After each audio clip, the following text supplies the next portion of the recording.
una madre que solo llamaba cuando necesitaba dinero, un padre que jamás preguntó si ella estaba bien y una hermana criada entre privilegios, incapaz de ver el vacío del otro lado del hogar. Muchos dirían que no es posible que unos padres amen a una hija y rechacen a la otra, pero Elena creció así, en una casa donde el cariño era selectivo y ella nunca fue la elegida.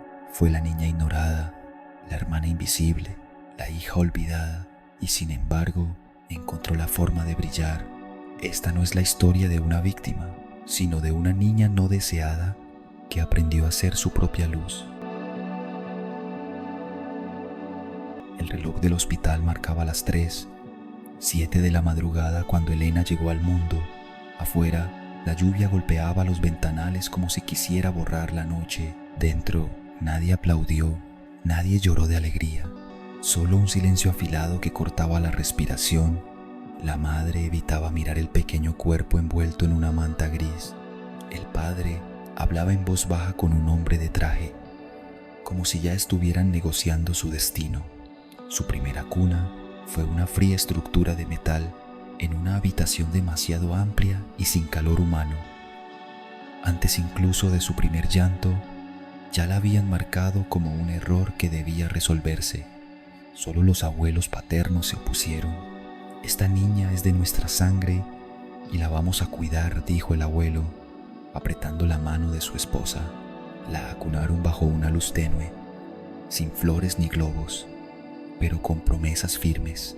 Allí, Elena aprendió a contar pétalos y piedras, a leer mapas secretos en las nubes, a creer que el mundo podía ser tierno si se miraba desde el jardín de sus abuelos. Ese refugio se quebró cuando sus padres, ya graduados y con un negocio propio, decidieron retomar el papel que habían pospuesto. No hubo abrazos en su regreso, solo una entrega seca, como quien recibe un paquete no deseado. La casa era grande y ordenada. Los relojes marcaban cada minuto. Las comidas llegaban a la mesa con precisión, pero no había caricias ni cuentos susurrados antes de dormir. Las niñeras cambiaban como las estaciones. Algunas eran amables, otras frías, pero todas sabían que su trabajo no era criarla, sino vigilarla. Elena, con sus grandes ojos oscuros, aprendió rápido la regla no escrita: no pedir, no interrumpir, no llorar demasiado alto. Poco a poco se volvió invisible, incluso para sí misma. Mientras los padres prosperaban, ella se desdibujaba, hasta que, poco antes de cumplir 4 años, llegó el anuncio como un trueno. «Vamos a tener un bebé», dijo su madre, con una sonrisa que jamás le había dedicado. Esta vez sí hubo orgullo. Ecografías en la nevera, listas de nombres en la mesa, una cuna elegante y cortinas nuevas. Desde un rincón, Elena sintió cómo algo se rompía dentro. No era un dolor que pudiera señalar en el cuerpo, sino una grieta silenciosa, un hueco sin nombre donde caían los sueños que nunca se cumplirían. Luciana llegó como una promesa brillante. Desde el primer latido en la ecografía, la casa se llenó de risas y planes. Había fotos del ultrasonido enmarcadas sobre la chimenea, desayunos con cupcakes rosas, publicaciones eufóricas en redes. Elena, con apenas 4 años, miraba todo desde un rincón, abrazando a su peluche de orejas caídas. Una vez se atrevió a preguntar: «¿Yo también tuve una fiesta así cuando nací?». La madre, distraída, solo respondió: «Eras tiempos diferentes». Elena, con la llegada de Luciana, los padres descubrieron una ternura inédita. Abrazos largos, palabras suaves, miradas llenas de orgullo. La luz de la casa parecía más cálida, el aire más ligero, pero no para Elena. Ella se fue apagando, como una vela que se consume en silencio. Las caricias se esfumaron, las preguntas dejaron de existir y la atención se volvió un lujo que ya no le pertenecía. Aprendió a caminar sin hacer ruido, a desaparecer antes de molestar. a entender que el amor en esa casa tenía reglas y que ella no las cumplía. Una tarde, el estallido de un vidrio la arrancó de sus juegos solitarios en el patio. Corrió hacia la sala y vio un jarrón roto en 1000 pedazos. Antes de que pudiera abrir la boca, Luciana, con voz dulce pero firme, dijo: «Fue Elena». El padre ni dudó. A tu cuarto, y sin cenar. Nadie la defendió. Nadie preguntó. Esa noche comió sola. En la penumbra de la cocina, un pedazo de pan seco y un vaso de agua. El sabor amargo no venía del castigo, sino de la certeza que empezaba a instalarse. En esa casa, la verdad no valía nada si salía de sus labios. El tiempo siguió su curso y Elena aprendió a ser su propia compañía. Se peinaba sola, armaba su mochila y había dejado de llorar donde pudieran verla, hasta que un día reunió valor para pedir algo. «Quiero un vestido bonito para la fiesta del colegio». Su madre ni levantó la vista del teléfono. Le lanzó unas monedas. «Cómprate algo usado». Rumbo al mercado, los vio. Allí estaban sus padres y Luciana, saliendo de una tienda elegante, cargando bolsas llenas y riendo juntos. Elena se acercó con timidez, con la esperanza de que la vieran, pero pasó a su lado como una sombra, invisible. Ese día, el vestido dejó de importar. Lo único que quedó fue una certeza que no pesaba como una herida fresca, sino como una piedra en el fondo del alma. En su mundo, el amor no era para todos, y para ella, hacía tiempo que había dejado incluso de doler. Elena terminó la secundaria sin fiesta ni fotos, solo con la certeza de que estudiar era su única salida.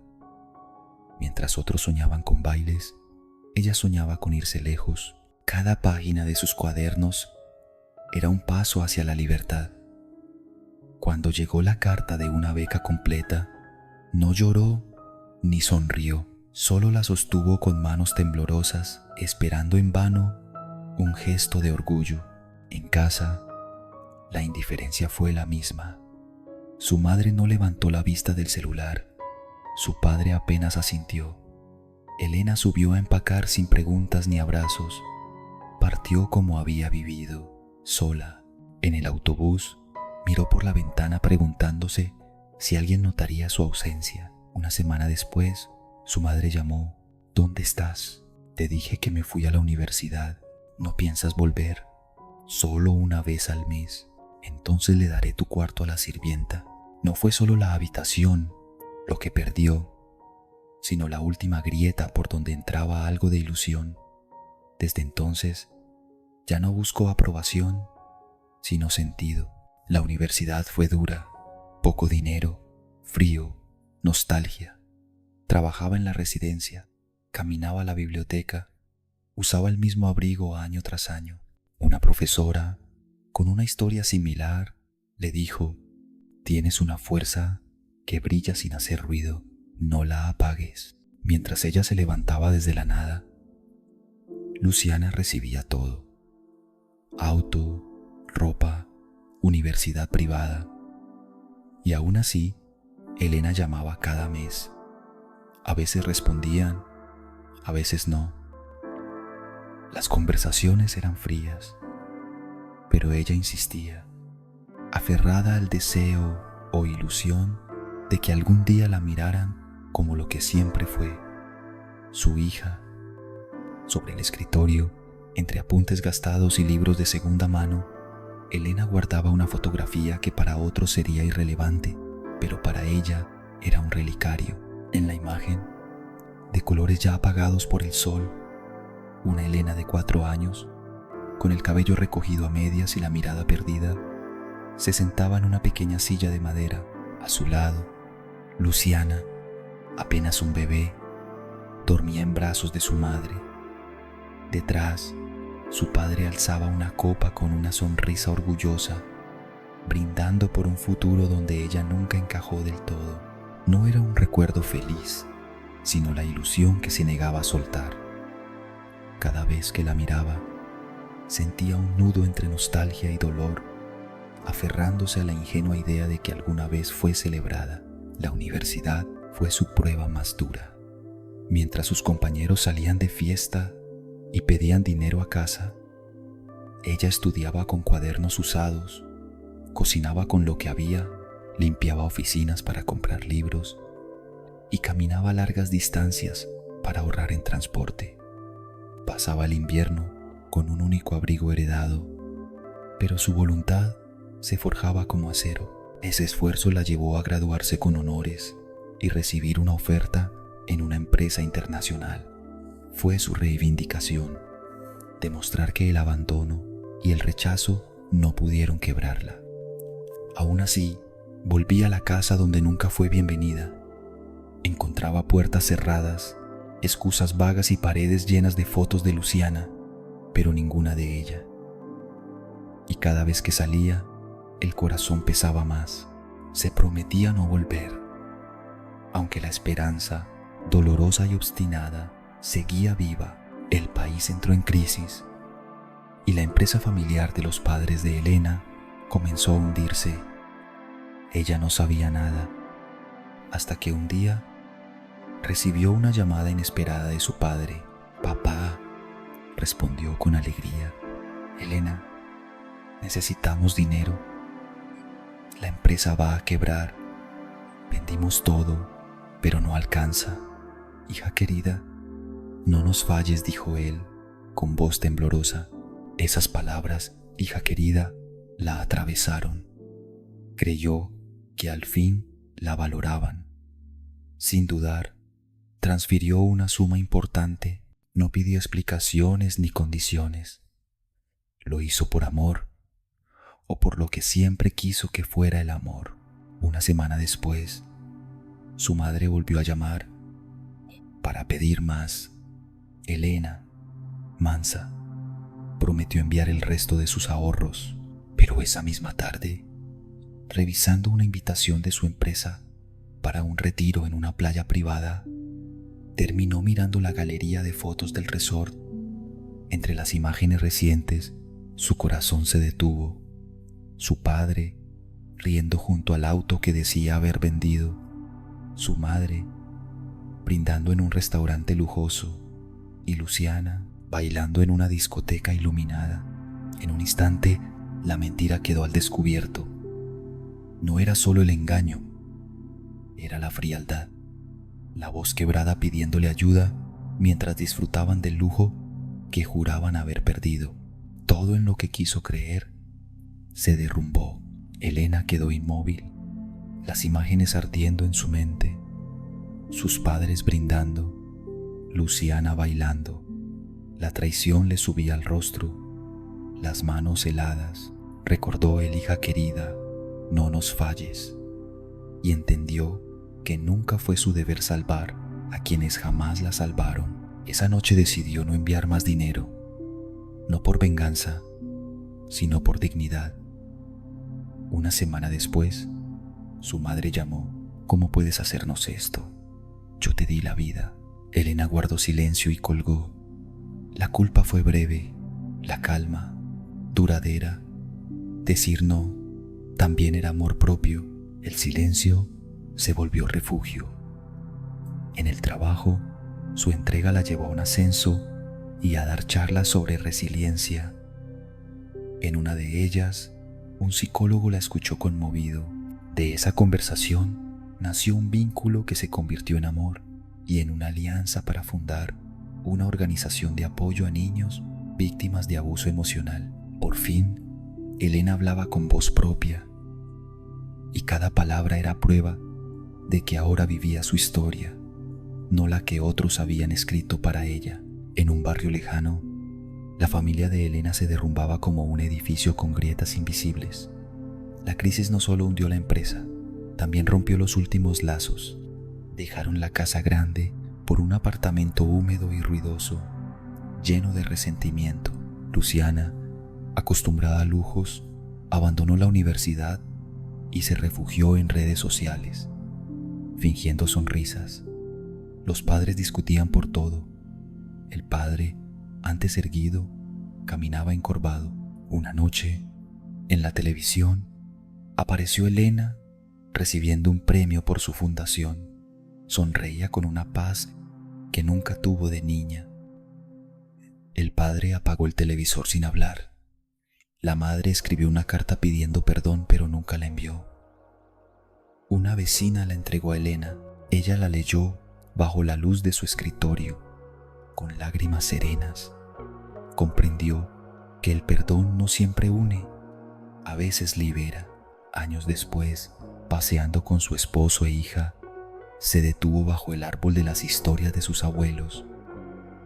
Ser fuerte, a veces, es no repetir el daño, susurró. En su hogar sencillo reinaba un amor consciente. Lo que fue una herida profunda se convirtió en una victoria silenciosa. Vivir en paz, sin necesidad de reparar todo lo roto, mientras Elena cerraba esa etapa y aprendía que, a veces, alejarse es la única forma de sanar. En algún otro rincón del mundo, un joven llamado Nicolás se encontraba frente a un instante decisivo, un momento que, sin saberlo, iba a transformar su destino de la manera más inesperada y poderosa. Acompáñame ahora, porque lo que estás a punto de escuchar es la prueba de que, a veces, la vida nos quita algo para entregarnos mucho más de lo que habíamos soñado.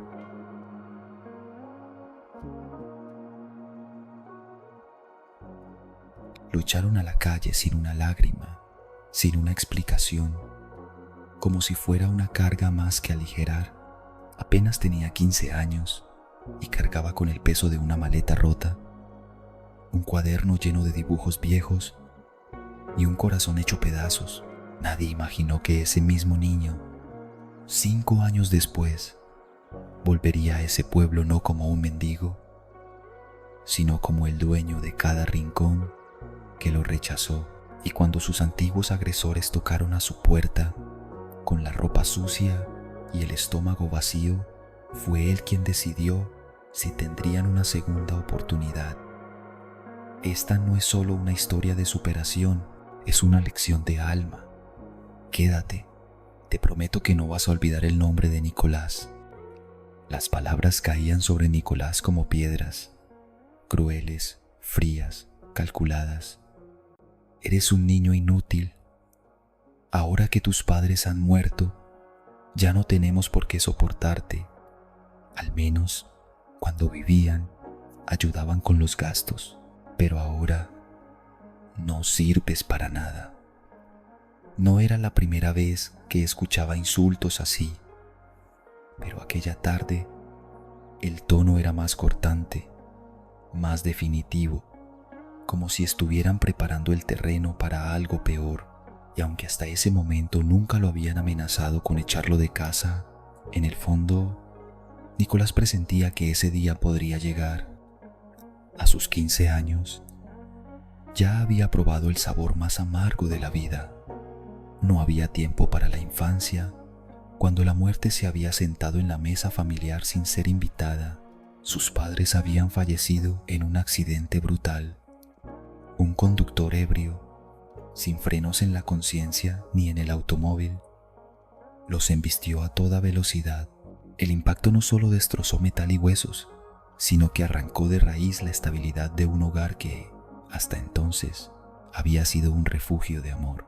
El día del juicio, Nicolás creyó que la justicia le daría algo de consuelo, pero lo que presenció fue una burla descarada. El hombre que había destruido su mundo salió en libertad bajo fianza. Su familia, rica e influyente, compró la indulgencia de un juez que vendió su veredicto como quien vende un trozo de pan en el mercado. Y así, mientras el culpable volvía a caminar libremente por las calles, respirando el aire fresco y riendo como si nada hubiera pasado, los padres de Nicolás descansaban bajo la tierra fría, sellados para siempre en ataúdes que él nunca dejó de visitar en silencio. La rabia le ardía por dentro, no solo por el crimen impune, sino por todo lo que había significado perderlos. Recordaba con dolor cómo sus padres, ambos marcados por relaciones anteriores, se habían encontrado, reconstruyendo juntos un hogar lleno de cuidado y ternura. Ellos lo habían criado con valores y cariño, protegiéndolo de las asperezas del mundo. Ahora, ese mundo lo empujaba sin piedad hacia un abismo que no sabía si podría escalar. La madre de Nicolás ya tenía 2 hijos cuando conoció al hombre que, con el tiempo, se convertiría en su padre. Él no dudó en aceptar a aquellos niños como propios, cuidándolos y sosteniendo el hogar con esfuerzo. Al poco tiempo, nació Nicolás, el único hijo en común de la pareja. Sin embargo, ese lazo de sangre que debía unirlos se convirtió en una cadena de resentimientos. Sus hermanastros, desde que él tuvo uso de razón, lo miraron con recelo. Lo culpaban de una ruptura que, en realidad, había ocurrido antes de que él existiera. Decían que, por culpa de su padre, su madre había abandonado a su antiguo esposo y que Nicolás era el recordatorio vivo de esa traición que jamás perdonaron. Aquella tarde, los insultos que solían escupirle se transformaron en una orden tajante. ¿Sigues aquí? Lárgate. La voz de Nicolás tembló cuando se atrevió a responder, con una mezcla de miedo e incredulidad. Pero esta también es mi casa. Mi padre la construyó. Su defensa fue recibida con una risa burlona. Recuerda que tu padre nos firmó como sus hijos. Somos mayores que tú, así que tenemos más derecho sobre todo esto. Y sin más, comenzaron a arrojar sus pertenencias a la calle, una mochila vieja, algunas prendas dobladas sin cuidado y esos pocos objetos que representaban toda su vida. Nicolás permaneció de pie unos segundos, con el corazón encogido, mirando cómo su mundo era reducido a un pequeño montón de cosas sobre la tierra polvorienta. No hubo abrazos de despedida ni palabras de compasión, solo silencio y una puerta que se cerró detrás de él, marcando el fin de cualquier ilusión de hogar. No tuvo más opción que marcharse. Caminó sin rumbo, con pasos que se confundían entre el cansancio y la incertidumbre. El camino se extendía ante él como una cinta interminable, y cada desvío, cada sendero lateral, era una promesa de algo distinto, aunque no supiera qué. Avanzaba siguiendo cualquier cosa que llamara su atención. El ruido de unas aves, el brillo de una botella rota, el eco lejano de un motor. Después de horas, el paisaje comenzó a mostrar signos extraños. Huellas profundas de neumáticos, fragmentos de vidrio, latas aplastadas y marcas en el asfalto que parecían cicatrices de velocidad. Nicolás entendió que estaba en un lugar donde se corrían carreras clandestinas, como esas que había visto en películas llenas de persecuciones y giros imposibles. Entonces lo vio. A lo lejos, bajo la luz agonizante del atardecer, se alzaba un enorme camión amarillo. La silueta se recortaba contra el horizonte como una promesa de refugio. El sol ya se ocultaba y la oscuridad comenzaba a apoderarse del camino. Con el corazón acelerado, Nicolás se acercó y, sin pensarlo demasiado, subió al vehículo. Dentro, el aire estaba frío y olía a metal y polvo. Palpando con manos y pies, en la penumbra, buscó un rincón donde guarecerse. Encontró un espacio que parecía lo suficientemente cómodo y, sobre todo, cálido. Allí, acurrucado, dejó que el cansancio lo envolviera, sin imaginar que esa noche sería el inicio de algo mucho más grande de lo que podía comprender. Nicolás despertó con la primera luz del día, filtrándose tímidamente por las rendijas del camión. El frío de la madrugada todavía se aferraba a sus huesos, pero su corazón estaba tranquilo. Sentía que por fin había encontrado un lugar donde pasar la noche sin miedo. Agradeció en silencio a Dios por haber puesto en su camino aquel refugio improvisado, creyendo que lo había protegido de lo que pudiera acechar allá afuera. Sin embargo, en cuanto sus ojos comenzaron a adaptarse a la claridad, la ilusión se desmoronó. Lo que en la oscuridad le había parecido un simple vehículo abandonado se revelaba ahora como un escenario inquietante. Los vidrios estaban rotos, los asientos arrancados y el suelo cubierto de suciedad y manchas que no quería imaginar de dónde provenían. Un escalofrío le recorrió la espalda. En su mente comenzaron a desfilar imágenes de películas y series que había visto hasta el cansancio. Persecuciones, fugas, criminales esposados. El camión, con sus destrozos y marcas, tenía toda la apariencia de ser un transporte policial, uno que probablemente había servido para trasladar a delincuentes peligrosos. Quizá, incluso, había sido escenario de una huida violenta. Nicolás tragó saliva, intentando apartar esos pensamientos, pero algo llamó su atención. Debajo del asiento del conductor, oculto en la penumbra, había un objeto rectangular. Se agachó con cautela y tiró de él. Era un maletín pesado y cerrado con un simple seguro metálico. El corazón comenzó a latirle con más fuerza mientras lo abría, como si presentara que estaba a punto de descubrir algo que cambiaría su vida. Cuando por fin la tapa se dio, el aire pareció detenerse. Montones de billetes, apilados y atados con bandas elásticas, llenaban el interior hasta el borde. Era tanto dinero que sus ojos no podían abarcarlo todo. Por un instante pensó en dejarlo allí, en el mismo sitio donde lo había encontrado, pero otra idea, más fuerte, lo atravesó. ¿Y si esto era una señal? ¿Y si era la forma en la que Dios le estaba dando una oportunidad para sobrevivir? Se quedó inmóvil, con el maletín abierto frente a él, sintiendo el peso no solo de los billetes, sino también de la decisión que estaba a punto de tomar. Afuera, el día seguía avanzando, pero dentro del camión el tiempo parecía suspendido, como si todo dependiera de ese instante. Con apenas 15 años, Nicolás ya no era un muchacho ingenuo. Horas de películas y series le habían enseñado estrategias y lecciones de supervivencia que ahora sentía útiles. Sabía que aquel maletín era más que dinero, era poder y riesgo. Llegó a la ciudad y alquiló una habitación modesta pero segura. Bajo la luz de una lámpara, contó cada billete. $5 millones. La cifra parecía irreal, pero no dejó que la euforia lo dominara.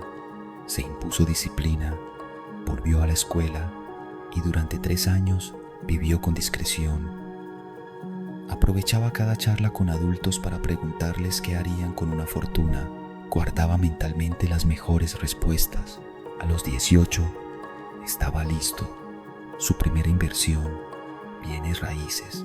Compró un edificio, lo remodeló y alquiló los apartamentos, quedándose con un ático de lujo que cada noche le recordaba lo lejos que había llegado. Después volvió a su pueblo. Supo que 2 hermanastros habían perdido la casa familiar por deudas. Compró la deuda al banco y se convirtió en dueño. Luego adquirió terrenos vecinos y modernizó el lugar. Calles pavimentadas, alumbrado, agua potable, parques. En pocos años, el pueblo olvidado se volvió próspero. La mayoría de esas tierras eran suyas, y mientras los vecinos celebraban la transformación, Nicolás sabía que aquello no era solo un negocio, era su respuesta silenciosa a los desprecios del pasado. 5 años habían pasado desde aquel día en que, Siendo apenas un muchacho, Nicolás fue expulsado de su propio hogar y tratado con menos consideración que a un perro callejero. Ahora, el panorama era radicalmente distinto. El niño humillado se había convertido en el hombre que transformó por completo el destino de un pueblo entero.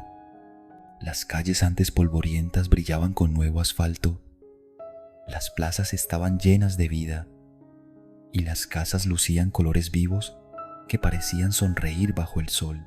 La noticia de su obra se había extendido como un susurro que crece hasta convertirse en rumor imparable.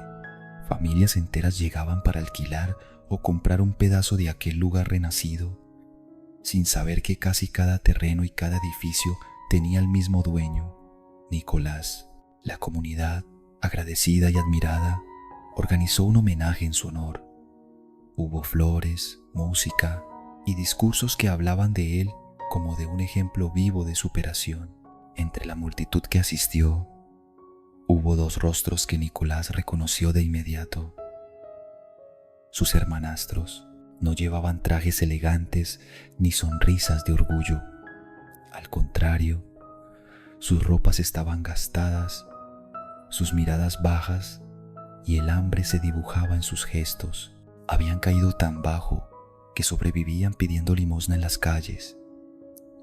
Cuando comprendieron que aquel hombre respetado y próspero era su propio hermano, corrieron hacia él casi con desesperación, suplicando ayuda. Nicolás los escuchó en silencio, dejando que las palabras y las súplicas se agotaran en el aire. Entonces, con calma pero con un filo innegable en la voz, les recordó la escena que había marcado su adolescencia. «Esto que les pasa me resulta muy familiar», dijo, mirándolos a los ojos. «Yo viví lo mismo. Fui humillado, rechazado y obligado a irme sin nada. La vida y Dios me dieron una oportunidad y no la desperdicié. Me eduqué, trabajé duro y aprendí a construir mi camino». Sus palabras no fueron de venganza, sino de enseñanza. Luego, con un gesto medido, añadió: «Si de verdad quieren salir adelante, puedo darles trabajo. Se avecina un nuevo proyecto, un pueblo que pronto será explotado y modernizado. Siempre necesito manos para las construcciones. Si quieren, pueden ser mis obreros». No había alternativas para ellos. Avergonzados pero conscientes de su situación, aceptaron sin protestar. Era la única puerta que alguien estaba dispuesto a abrirles. Y esa puerta, irónicamente, pertenecía al mismo a quien un día habían echado sin piedad. Vayan preparando todo. Mañana habrá un juicio por la muerte de nuestros padres, anunció Nicolás, con una serenidad que contrastaba con la intensidad de sus palabras. Sus hermanos lo miraron con incredulidad, como si acabara de pronunciar algo imposible. Uno de ellos, con la voz entrecortada, se atrevió a preguntar: ¿Cómo es eso posible? Nicolás no titubeó. Su mirada era firme, casi desafiante. El juicio de hace años fue una farsa. Todo estaba comprado, manipulado. Pero hoy nadie podrá torcer la verdad. Con el dinero y la influencia que he ganado, logré reabrir el caso. Y mañana, ese hombre maldito que atropelló a nuestros padres enfrentará la justicia como debió hacerlo desde el principio. Hubo un silencio denso.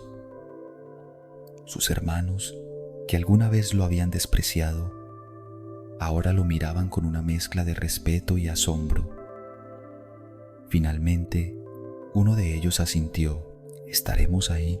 Al día siguiente, Nicolás llegó al tribunal acompañado por un bufete de abogados de prestigio nacional. Hombres y mujeres que dominaban el lenguaje de la ley como quien maneja un arma afilada. No hubo espacio para trampas ni maniobras. Las pruebas, contundentes, cayeron una tras otra como martillazos sobre la mesa.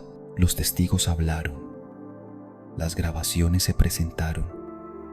y los silencios del acusado se volvieron más reveladores que cualquier palabra.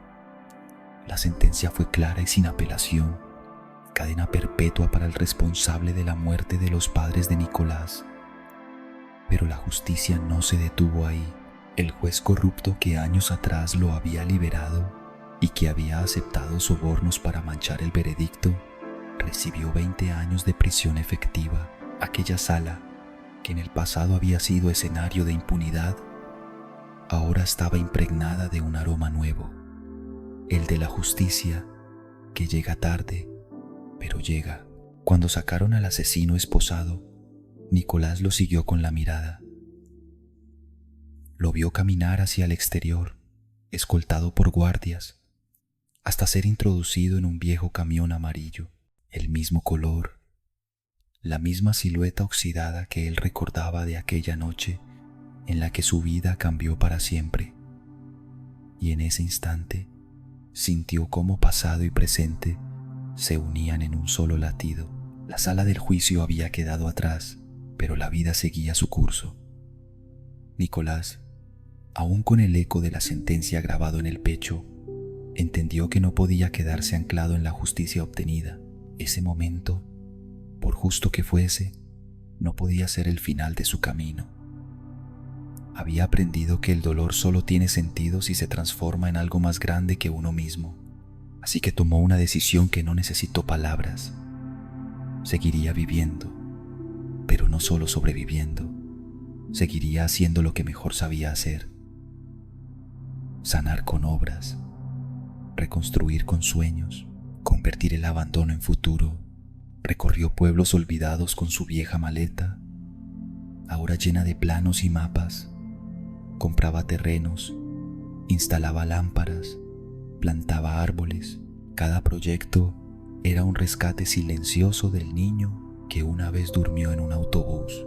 En una de esas ciudades conoció a una arquitecta urbana, apasionada y real, con sus propias cicatrices. Primero se respetaron, luego se admiraron y finalmente se eligieron. Juntos, construir dejó de ser levantar paredes. Era sembrar raíces. Se casaron sin fiestas, con la promesa de hacer del mundo un lugar más digno.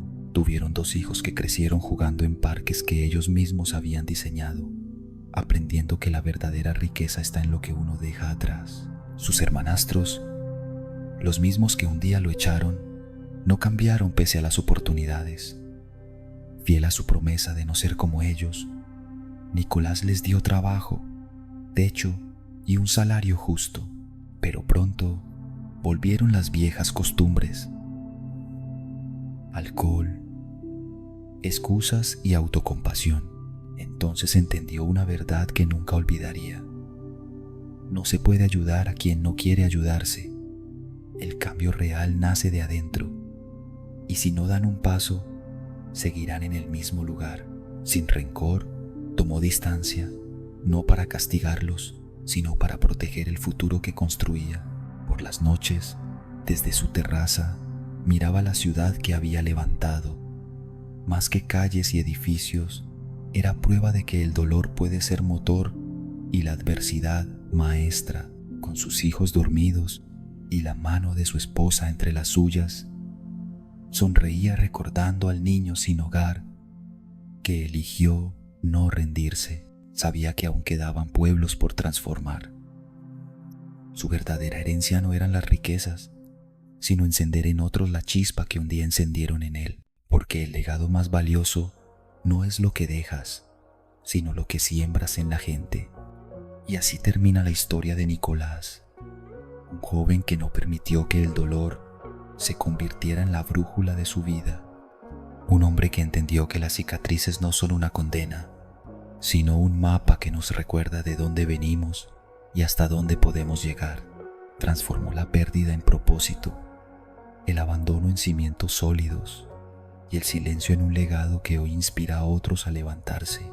Si esta historia te conmovió, si crees que todos merecemos una segunda oportunidad y que incluso en medio de la oscuridad hay semillas que pueden florecer, te invito a compartir este video con alguien que necesite escucharlo. Tal vez hoy, con un simple gesto, puedas encender en otra persona la chispa que cambie su vida, pero no todos los que nacen en la adversidad tienen la fortuna o la oportunidad de encontrar un camino como el de José. En otro lugar, dos hermanos abandonados debieron enfrentar un recorrido mucho más duro, donde la única riqueza que poseían no venía en un maletín, sino en el lazo que los mantenía unidos en medio de la tormenta.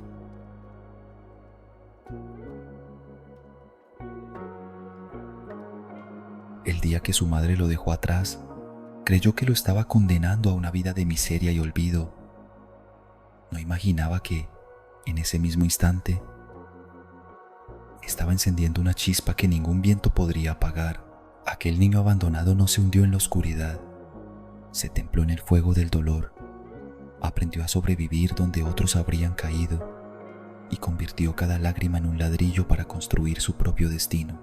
Regresó al mundo no como una víctima de las circunstancias, sino como el arquitecto de su propia victoria. Lo que comenzó marcado por el abandono se transformó en una lucha incansable por la esperanza, en una batalla silenciosa contra el destino que parecía escrito para perder. Esta no es solo la historia de un niño roto que se levantó, es la prueba de que, incluso cuando te arrebatan todo, todavía puedes elegir quién vas a ser. Y créeme, el final te sorprenderá.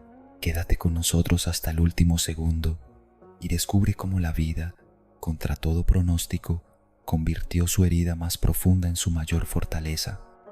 Desde niños, Mateo y Morelia conocieron la ausencia. Su padre fue el primero en irse, como una sombra al amanecer, dejando un silencio que se quedó para siempre.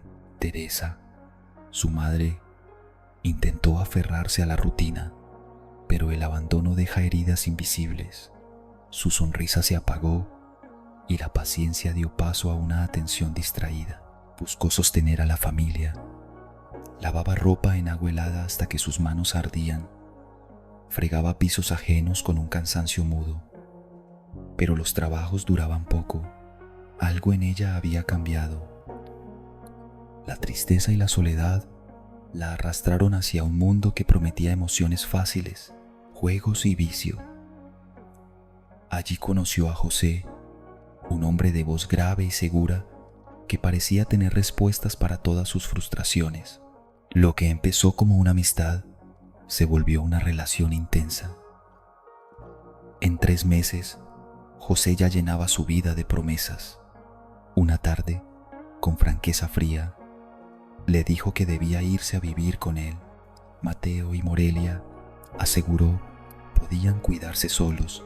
Teresa dudó, recordando que su hijo tenía 13 años y su hija apenas 9. José sonrió sin ternura. A esa edad, él ya trabajaba. Mateo debía dejar la escuela y encargarse de la casa, y la niña aprender a limpiar y obedecer. En ese momento, la culpa y el deseo de escapar se mezclaron en Teresa. Empezó a imaginarse una vida sin las cargas que llevaba desde hacía años, sin saber que al abrazar esa fantasía estaba a punto de sellar el destino de sus hijos y abrir una herida que tardaría toda una vida en cerrar. Teresa repitió, con voz cansada, que Mateo tenía 13 años y Morelia apenas 9, como si eso pudiera ablandar a José. Pero él, sin compasión, respondió seco, Mateo ya es un hombre. A mi edad yo trabajaba. Que deje la escuela y cuide de la casa y de su hermana. Luego, con una mirada dura, lanzó el ultimátum. Si no se iba con él, lo suyo acabaría. Teresa, atrapada por el juego y la ilusión de una vida sin cargas, ya no pensaba con claridad. José representaba esa fuga, un mundo ligero, sin la presión de criar ni sobrevivir con tan poco. Una tarde cualquiera, tomó la decisión que marcaría a sus hijos. Les anunció que se mudaría con José y que eran lo bastante grandes para cuidarse solos. Prometió visitarlos cuando pudiera y traer algo de comida. Ordenó a Mateo encargarse de la casa y trabajar en el mercado. A Morelia, limpiar, lavar y obedecer siempre a su hermano. Mateo escuchó inmóvil, rabia y confusión mezclándose en su interior. La miraba, buscando un gesto de arrepentimiento que no llegó. Morelia, en cambio, rompió a suplicar que no los dejara, prometiendo portarse bien. Teresa, sin mirarla, dijo que José no los quería allí y que no la necesitaban. Con fría determinación, recogió sus cosas y cruzó la puerta. El eco de sus pasos quedó flotando, mientras los hermanos entendían que, desde ese instante, todo cambiaba. Sin saberlo, el verdadero peso de esa decisión aún estaba por caer. Teresa cerró la puerta con un movimiento rápido, como si quedarse un segundo más pudiera hacerla dudar. En sus manos llevaba una bolsa con pocas pertenencias, pero también, sin saberlo, el peso de una decisión que marcaría para siempre la vida de sus hijos.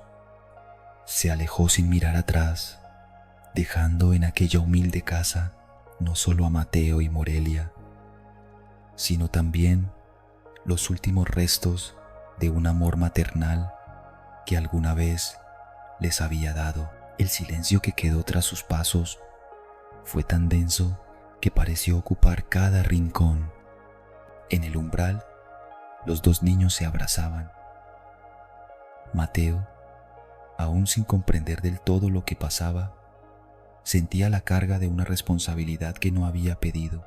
Era brillante, el primero de su clase, admirado por sus profesores y respetado por sus compañeros. Pero la vida le exigía cambiar los libros por la supervivencia. Dejó la escuela a regañadientes. El trabajo en el mercado no alcanzaba para pagar el alquiler, los servicios, la comida y lo que Morelia necesitaba para estudiar. Con apenas 13 años, supo que debía conseguir otro empleo para protegerla. Su carácter responsable y amable le abrió puertas. Así, don Vicente, un vecino dueño de un viejo ómnibus, le ofreció trabajo como cobrador. Desde entonces, su rutina se volvió implacable. Al amanecer, ayudaba a don Carlos en el puesto de verduras, acomodando productos con las manos entumecidas por el frío. Al mediodía, tras un plato caliente que doña Rosa le llevaba, corría hasta la esquina donde don Vicente lo esperaba con el autobús. En la puerta del vehículo, Mateo llamaba a pasajeros, cobraba rápido y se movía con destreza. El ómnibus, viejo y caprichoso, se averiaba con frecuencia. Don Vicente, mecánico por necesidad, lo reparaba él mismo, y Mateo, curioso, pedía ayudar, memorizando cada pieza y cada gesto. La grasa en sus manos dejó de ser suciedad. Era la marca de un oficio que empezaba a amar. Sin saberlo, estaba aprendiendo la habilidad que, algún día, le abriría la puerta a un destino que jamás habría imaginado. El tiempo pasó como las hojas que caen de un árbol, sin que uno se dé cuenta. Morelia terminó la secundaria y, gracias al esfuerzo incansable de Mateo, en la casa nunca faltó un plato de comida ni lo necesario para vivir con dignidad. Todo lo que tenían, desde la ropa limpia hasta los útiles escolares, llevaba la huella del trabajo silencioso de su hermano. Teresa, la madre que un día había cerrado la puerta para no volver, aparecía de vez en cuando, pero no para ofrecer afecto o ayuda. Sus visitas eran escasas, y cuando llegaba, no traía regalos ni provisiones para los hijos que había dejado atrás. Al contrario, encontraba la forma de pedirle dinero a Mateo para alimentar los vicios que la mantenían atada a un camino sin retorno. Él, pese a todo, se lo daba, más por evitar conflictos que por verdadera voluntad. Sin embargo, en su interior, sentía un rechazo profundo hacia la presencia de su madre y su pareja en la casa, pues ambos representaban un ejemplo que no quería que Morelia imitara. Durante su niñez, Morelia había sido tranquila, obediente y aplicada, ayudando en casa y cumpliendo sus tareas. Pero al llegar la adolescencia, su carácter cambió, mostrando un espíritu más independiente y a veces rebelde. Mateo intentó asumir el papel de hermano y padre a la vez, por lo que pidió a Teresa que no volviera más. Ella no discutió, se marchó en silencio y nunca regresó. Desde entonces, Morelia lo culpó por esa ausencia, lo que creó una distancia dolorosa entre ellos. Pero aquella decisión tuvo un precio.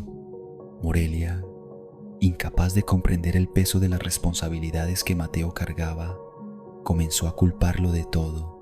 Lo responsabilizaba por la ausencia definitiva de su madre, por la soledad que sentía y por cada momento de tristeza que atravesaba. Entre ellos, se levantó un muro invisible hecho de reproches y silencios. Fue en ese contexto de distancia y resentimiento cuando Morelia conoció a un hombre mucho mayor que ella.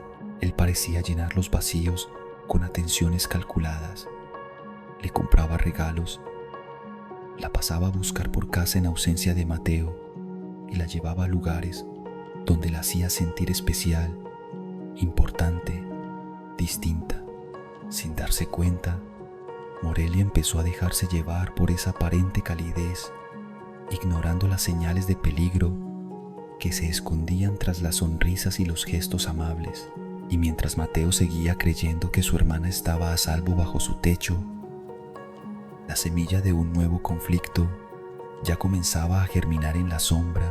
Un día, aquel hombre le propuso a Morelia que se fuera a vivir con él. Le prometió que no tendría que trabajar más y que así se libraría de la presencia de su hermano, a quien él describía como alguien que se creía su padre. Morelia, aún cargando el resentimiento acumulado hacia Mateo, aceptó casi sin pensarlo. Estaba convencida de que ese hombre mayor la cuidaría y le daría una vida más fácil. Cuando Mateo se enteró, no perdió tiempo. Fue hasta la casa de aquel individuo con la esperanza de hacerla cambiar de opinión. Al tocar la puerta, fue el propio hombre quien salió primero, y detrás de él, medio escondida, estaba Morelia, con una expresión que mezclaba desconfianza y distancia, como si necesitara protegerse de su propio hermano. El hombre, con voz desafiante, le ordenó a Mateo que se marchara, asegurando que Morelia no quería verlo. Añadió con frialdad que ella ya era mayor de edad y que podía decidir por sí misma dónde y con quién vivir. Mateo, ignorando sus palabras, se dirigió directamente a su hermana, suplicándole que regresara a casa. Le pidió perdón si alguna vez la había lastimado y le recordó que, a pesar de ser solo un adolescente cuando sus padres los abandonaron, siempre había hecho lo posible por cuidarla. Le rogó que no cometiera el error de quedarse con un hombre mucho mayor que ella y le aseguró que un día encontraría a alguien con quien construir una verdadera familia. Mientras hablaba, intentó acercarse y tomarle la mano, pero apenas puso un pie dentro, el hombre lo empujó con violencia, sacándolo de la entrada. Morelia observaba sin intervenir y, para dolor de Mateo, le pidió a su pareja que lo echara definitivamente. Mateo quedó inmóvil en medio de la calle, incapaz de comprender que su hermana hubiera tomado tal decisión. Las lágrimas comenzaron a deslizarse por su rostro y en su mente resonaban las mismas preguntas. ¿Qué hice mal? ¿En qué fallé al criarla? Y sobre todo, ¿cómo podría salvarla de un hombre que solo buscaba manipularla y aprovecharse de su inocencia? Sin saberlo, ese momento marcaría el inicio de una lucha silenciosa que lo enfrentaría no solo a ese hombre, sino también al corazón herido de su hermana. Mateo llevaba semanas sin recibir más que silencios de su hermana. Cada intento de comunicarse terminaba en frustración. Él enviaba mensajes, pero nunca había respuesta. Él llamaba, pero siempre encontraba el teléfono apagado. Sabía que aquel hombre controlaba cada paso de Morelia, limitando sus salidas y decidiendo con quién podía hablar. La impotencia se convirtió en un peso constante. Pero Mateo no podía detener su vida, y el tiempo, implacable, seguía su curso. Fue una noche fría, de esas en que la ciudad parece dormida y las calles se vuelven largas y solitarias, cuando ocurrió algo inesperado. Conducía su viejo automóvil por una avenida apenas iluminada por farolas distantes. El silencio era roto únicamente por el ronroneo irregular del motor, hasta que, a lo lejos, una silueta se recortó contra la penumbra. Era un coche detenido en mitad del camino, y junto a él, un hombre mayor, encorvado, que parecía luchar contra la oscuridad y el cansancio. Mateo frenó sin dudarlo, bajó del vehículo y se acercó con paso firme. «Buenas noches, señor. ¿Necesita ayuda?», preguntó con voz clara. El hombre levantó la vista y sonrió con alivio. «Gracias, hijo. Llevo aquí un buen rato. Nadie se ha detenido. Me llamo Esteban.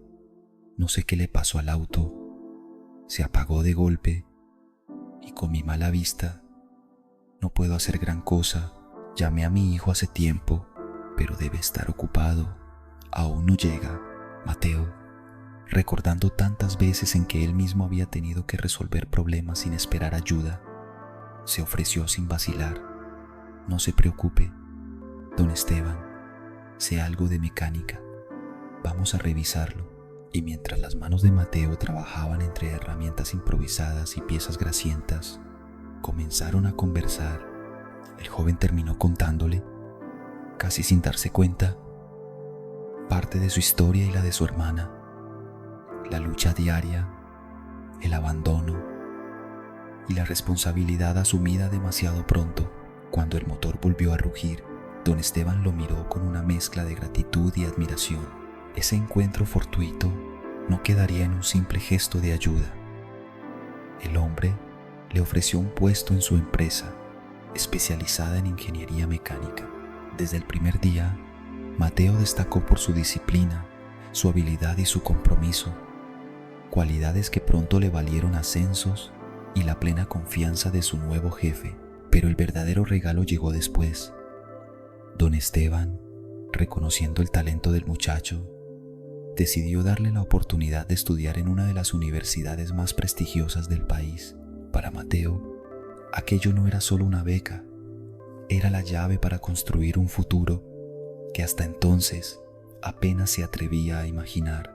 Y aunque su vida parecía encaminarse hacia un nuevo horizonte, en el fondo sabía que todavía quedaba una batalla pendiente y que esa batalla llevaba el nombre de Morelia. El tiempo había jugado sus cartas de manera desigual para los dos hermanos. Mientras Mateo, con esfuerzo y disciplina, lograba consolidar una vida estable, Morelia se hundía cada vez más en una existencia marcada por el dolor. Gracias a su trabajo y a la confianza de don Esteban, Mateo pudo acceder a un crédito que le permitió comprar su propio apartamento, modesto pero luminoso, y cambiar su viejo automóvil por uno más confiable. Sus días, aunque exigentes, estaban llenos de metas claras y de un futuro que, por primera vez, parecía prometedor. En cambio, la vida de Morelia se había convertido en un verdadero calvario. 3 años después de irse a vivir con aquel hombre mucho mayor, la realidad había destrozado cualquier ilusión.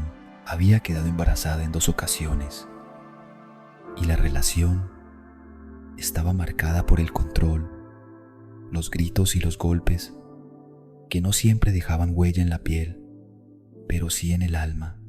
Apenas salía de casa y tenía prohibido cualquier contacto con su hermano, como si él fuera una amenaza que pudiera arrebatarle lo poco que le quedaba de libertad. Finalmente, agotada y consciente de que sus hijos merecían algo mejor, tomó la decisión más difícil: escapar. Sabía que Mateo era el único familiar en quien podía confiar, Preguntó a viejos vecinos si sabían dónde trabajaba su hermano y con esa información emprendió el camino hacia su oficina. Cuando Mateo la vio aparecer en la puerta, con los niños aferrados a sus piernas, el mundo pareció detenerse. En un instante, cruzó la habitación y los abrazó con una fuerza que solo tienen los reencuentros esperados durante años. Su voz, cargada de alivio, rompió el silencio. Ya no volverás a ese lugar, ¿verdad? Morelia, con los ojos cansados pero más serenos que nunca, comenzó a explicar las razones de su regreso, pero Mateo la interrumpió suavemente.